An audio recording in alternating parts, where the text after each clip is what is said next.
Assalamualaikum warahmatullahi wabarakatuh. Perkenalkan, nama saya Muhammad Fadrik Arifin dengan NPM 233510143 dari kelas B.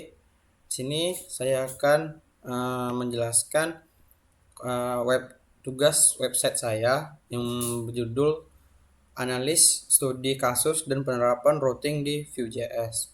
Nah, di sini saya akan menjelaskan apa itu analis studi kasus.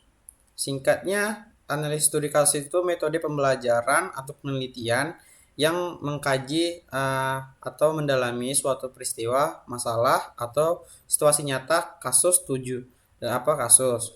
Nah, tujuan ini untuk memahami bagaimana suatu hal bekerja atau mengidentifikasi masalah dan menemukan solusi. Contoh sederhananya, yang pertama ada kasus pelanggan sering kesulitan menyelesaikan proses check out.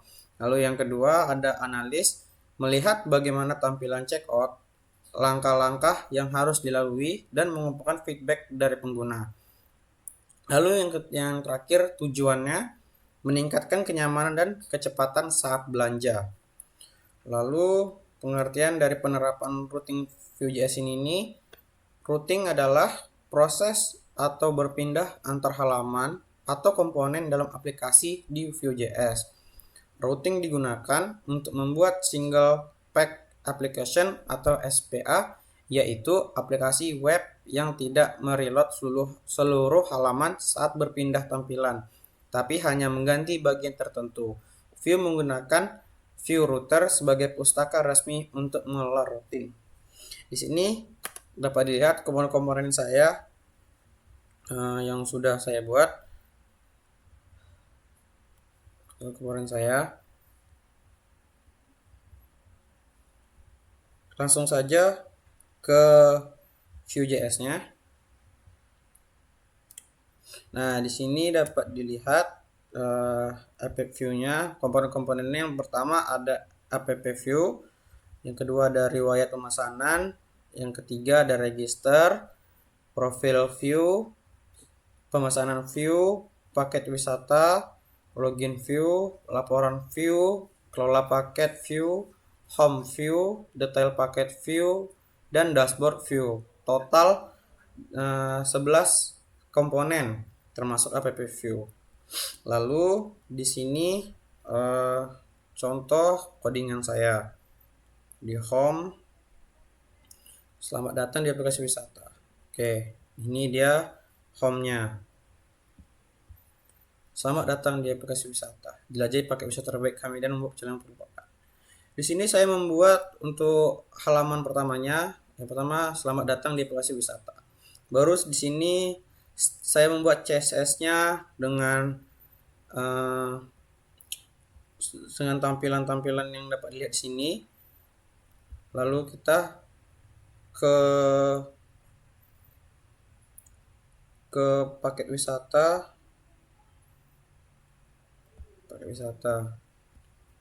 Di sini codingannya lebih mudah karena hanya membuat paket wisata dan kita mengekspor defaultnya untuk name pack untuk namanya paket wisata pack. Nah, di sini baru kita membuat paket listnya. Listnya itu tuh ada, saya di sini buat cuma 3. Baru yang susahnya itu tuh untuk di sininya, untuk di CSS-nya, karena memakai banyak sekali tampilan-tampilannya.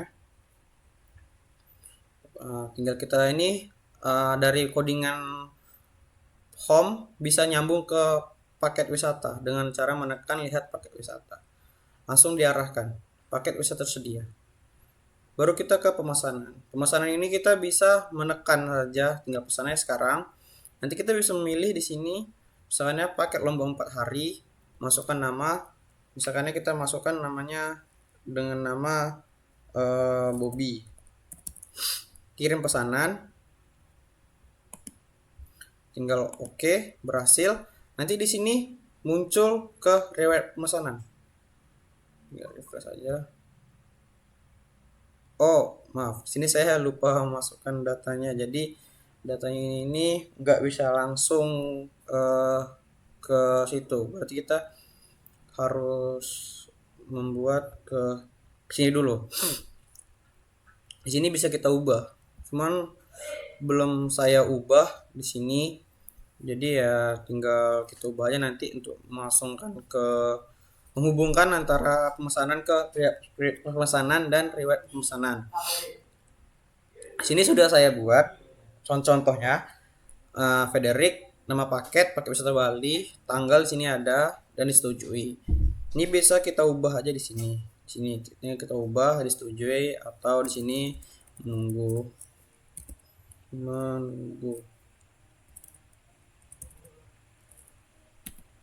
Nah, di sini nanti langsung auto ke save menunggu. Baru kita ke halaman profil. Profil ini belum ada apa-apa, baru profil pengguna, informasi profil pengguna akan tampil di sini. Belum saya buat profil penggunanya karena mengingat waktunya terlalu panjang. Nah, waktunya yang agak susah, lebih ke arah susah membuatnya. Langsung saja kita ke loginnya. Login ini sudah saya buat, profil pengguna atas nama saya Frederick dengan email frederick.gmail dan nomor telepon saya. Untuk register masih belum bisa, agak harus diapain juga sini. Jadi kalian langsung ke login, halaman login. Nah, sekarang yang akan kita bahas itu tuh codingannya. Dari yang tadi itu tuh base pemesanan ke riwayat pakai wisata ke pemesanan. Pemesanan itu tuh sini. Pemesanan itu tuh saya menggunakan kelasnya seperti biasa. Untuk halamannya kita buat from pemesanan, pilih paket wisata, baru di sini kita menghubungkan antara input ini nih dengan nama pemesan, masukkan nama dan input. Nah, di sini itu dengan yang kita gabungkan tadi di nama uh, di pemesan tadi di pemesan tadi ini bisa langsung ke apa, nanti dia akan terhubung di antara kodenya komponen pemesan sama ke pemesan. Nah, di sini yang dapat dilihat website tadi, di sini kita membuat 3 paket Bali 3 hari, paket Lombok 4 hari, paket Jogja 2 hari. Ini kita buat sini di paket wisata. Jadi di sini kita sambungkan dari codingan pemesanan ke paket wisata. Ini dia yang sudah kita buat tadi dengan name paket wisata pack. Nih, select paket, baru kita ke sini. Nah, ini dapat dilihat di sini CSS-nya main panjang karena webnya seperti ini. Baru kita bis pemesanan ke riwayat pemesanan tadi itu seperti saya bilang tadi, riwayat pemesanan tadi itu tuh dia kita belum bisa langsung ke auto simpan data di sini karena kita harus menggunakan database, perlu tambahan database-nya. Jadi di sini kita membuat nama pemesan, nama paket, tanggal, status, thread dan tr. Nah, ini baru kita buat satu nama kita, nama 2 city, baru ini dengan CSS-nya. Ekspor defaultnya nama riwayat pemesanan. Baru kita ke loginnya yang seperti tadi Frederick Gmail, CSS-nya, ini CSS-nya. Baru ke login. Profil ini masih kosong karena di sini karena masih kosong belum bisa dibuat apa-apa. Lebih ke saya belum mengerti untuk membuatnya. Jadi saya buat halaman seperti ini aja. Baru kita lanjut ke login.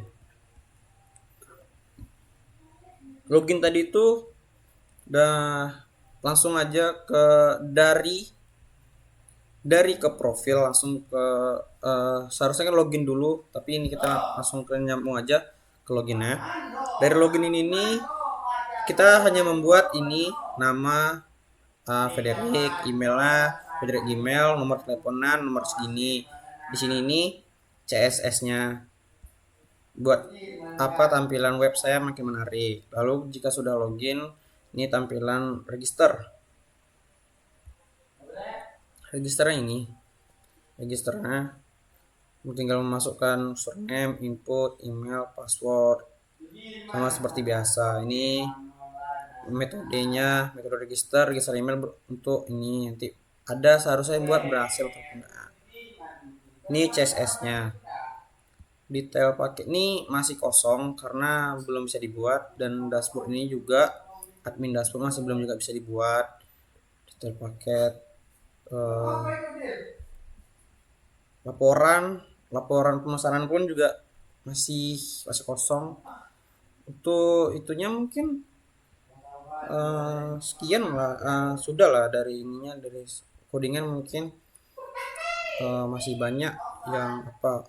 Untuk latar belakangnya, untuk backgroundnya di sini saya menambahkan background di image URL. Nah, di sini awalannya saya menggunakan Pinterest, tapi karena dari Pinterest nggak bisa, jadi saya mengambil salin alamat linknya. Jadi di sini bisa langsung membuat di app view. Jadi kita nggak perlu buat untuk tambahannya ada di sini. Jadi kita nggak perlu buat di sini lagi. Ini tadi saya error nih, saya matikan karena tadi ada error. Jadi saya lebih cara yang lebih mudah ini aja. Udah, ini laporan saya. Kesimpulannya mungkin routing di Vue.js ini merupakan fitur penting untuk membuat aplikasi web satu halaman single section atau SPA. Dengan menggunakan Vue Router, kita dapat mengatur navigasi antar halaman tanpa perlu membuat ulang seluruh halaman. Routing memudahkan pengelolaan tampilan berdasarkan URL dan membuat pengalaman pengguna menjadi lebih cepat dan interaktif. Implementasinya cukup sederhana, hanya perlu mengidentifikasi route, menghubungkan dengan komponen, dan menampilkan menggunakan router view. Sekian presentasi saya, presentasi live coding saya. Mungkin masih banyak kesalahan atau dapat banyak yang salah dari saya. Jika ada kesalahan, mohon maaf. Assalamualaikum warahmatullahi wabarakatuh.